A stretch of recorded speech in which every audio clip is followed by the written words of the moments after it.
नमस्ते।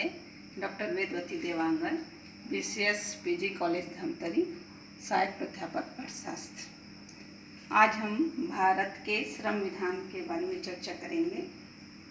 भारत में श्रम विधान या श्रम कानून जानने से पहले विधान क्या है, इसके बारे में हम चर्चा करेंगे।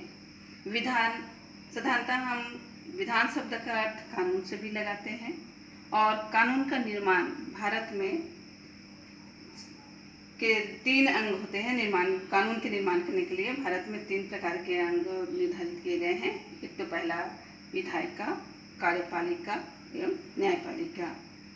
वर्तमान समय में यदि हम देखें तो विधान या कानून का जो निर्माण है प्रायः उच्च प्राधिकरणों के द्वारा बनाए जाते हैं और उन नियमों का अनुपालन हम करते हैं। अतः विधान मंडलों एवं सक्षम प्राधिकरणों के द्वारा बनाए गए नियम ही कानून या विधान कहलाता है। श्रम विधान या श्रम कानून क्या है? जब समाज के हितों को देखते हुए समाज के विशेष वर्ग के लिए जो विधान का निर्माण किया जाता है वह सामाजिक विधान कहलाता है। लेकिन भारत में श्रमिक शामिल हो तो यदि भारत के समाज में यदि श्रमिक शामिल हो तो श्रम विधान कहलाता है। श्रम विधान या श्रम कानून का आशय उस विधान से है जो औद्योगिक संस्थानों में कार्यरत श्रमिकों एवं उद्योगपतियों पर लागू होता है। अतः श्रम विधान किसी देश या राज्य द्वारा निर्मित उन कानूनों को कहते हैं जो श्रमिक, रोजगार प्रदाताओं, ट्रेड यूनियनों तथा सरकार के बीच संबंधों को परिभाषित करती है। इस प्रकार यदि हम देखें तो श्रम विधान को 2 वर्गों में बांटते हैं। पहला उद्योग एवं श्रम संबंधी विधान और दूसरा सामाजिक सुरक्षा संबंधी विधान। उद्योग एवं श्रम संबंधी विधान वे आते हैं जो कारखानों तथा श्रमिकों के काम की दशाओं का नियमन करते हैं तथा कारखानों के मालिकों और श्रमिकों के दायित्व का उल्लेख करते हैं। दूसरा जो आता है सामाजिक सुरक्षा संबंधी विधान के अंतर्गत वे समस्त विधान या कानून आते हैं जो श्रमिकों के लिए विभिन्न सामाजिक लाभों, बीमारी, प्रसूति, रोजगार संबंधी आधार, प्रोविडेंट फंड, न्यूनतम मजदूरी इत्यादि की व्यवस्था करते हैं। अब आता है श्रम कानून के क्या उद्देश्य होते हैं। जो भारत में श्रम कानून बनाया जाता है वो कुछ उद्देश्यों को लेकर बनाया जाता है ताकि श्रमिकों को अधिक से अधिक लाभ हो सके। उनमें से पहला आता है औद्योगिक के प्रसार को बढ़ावा देना। स्वतंत्रता के प्राप्ति के बाद प्राय हमारे देश में देखा गया है कि उद्योग को बहुत बढ़ावा दिया गया और उसी को ध्यान में रखते हुए कुछ श्रम कानून भी बनाए गए हैं। दूसरा, मजदूरी अर्जकों के स्थायी वर्ग में उपयुक्त वृद्धि करना। जो मजदूर वर्ग होते हैं वो उनके विकास के लिए कुछ इस नियम या अधिनियम की बनाया जाता है। तीसरा, विभिन्न देशों के आर्थिक एवं सामाजिक जीवन में श्रमिकों के बढ़ते हुए महत्व तथा उनकी परिस्थिति में सुधार को देखते हुए स्थानीय परिदृश्य में लागू करना। चौथा आता है श्रम संघों का विकास करना। पांचवा आता है श्रमिकों में अपने अधिकारों के प्रति जागरूकता फैलाना।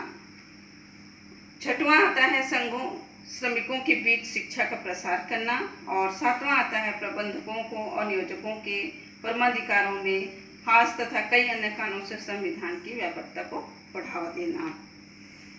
अब इस प्रकार से इसके उद्देश्य तो देख चुके हैं। अब ये जो संविधान बनाया जाता है वो कुछ सिद्धांतों को लेकर चलती है, जिनमें से पहला जो आता है प्राय देखा गया है कि संविधान के अंतर्गत 8 प्रकार के सिद्धांत दिए गए हैं। इनमें से पहला आता है संरक्षा के सिद्धांत। संरक्षा सिद्धांत के अनुसार श्रम एवं सामाजिक विधान का उद्देश्य ऐसे श्रमिकों और समाज के समूहों को संरक्षण प्रदान करता है जो स्वयं अपनी संरक्षण नहीं कर सकते हैं। जैसे भारत में देखा गया है कि कुछ एक वर्ग ऐसे हैं जिनको सरकार के द्वारा सुरक्षा प्रदान किया गया है।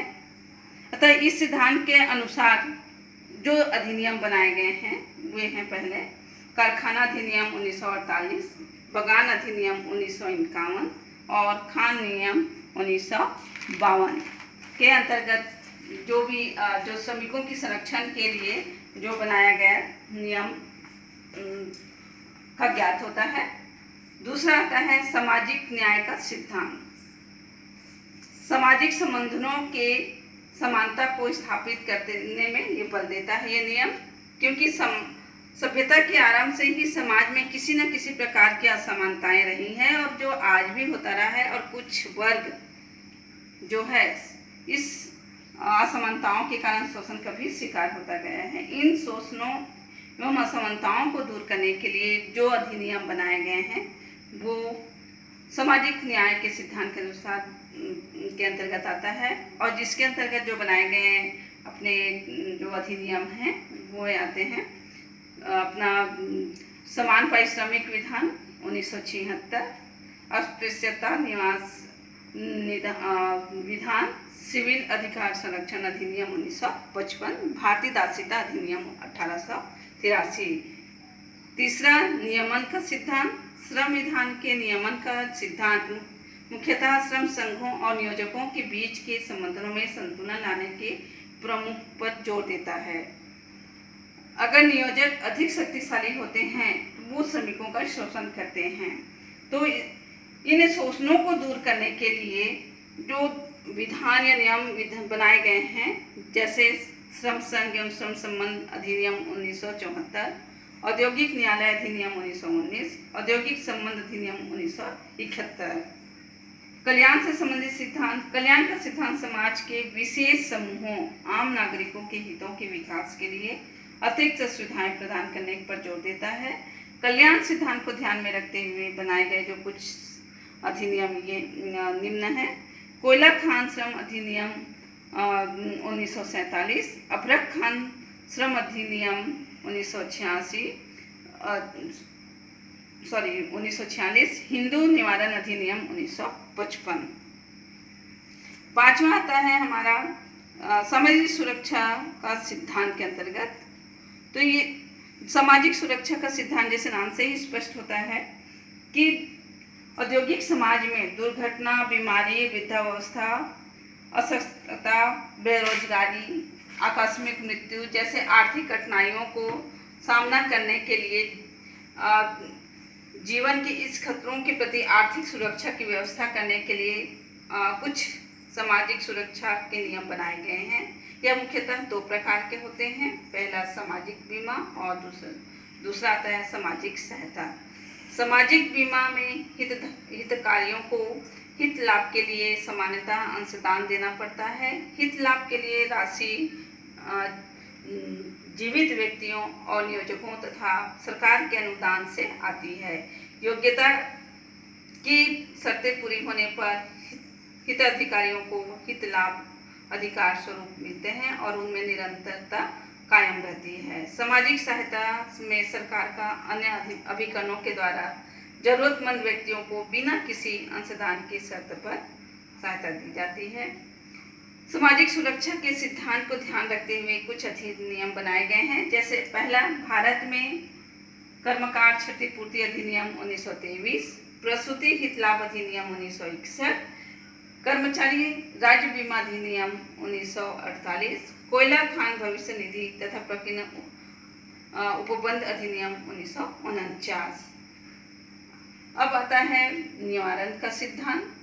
समाज में होने वाले परिवर्तन और विकास के साथ साथ मूल्य प्रणालियों, प्रथाओं, रीति रिवाजों, सामाजिक संस्थाओं और सामाजिक समूहों के पारस्परिक संबंधों में परिवर्तन होते रहते हैं। ये परिवर्तन और विकास की इस प्रक्रिया में कुछ प्रथाएं सामाजिक प्रगति एवं मानवीय हितों के विकास में बाधक हो जाते हैं और कुछ समूहों का शोषण होने लगता है।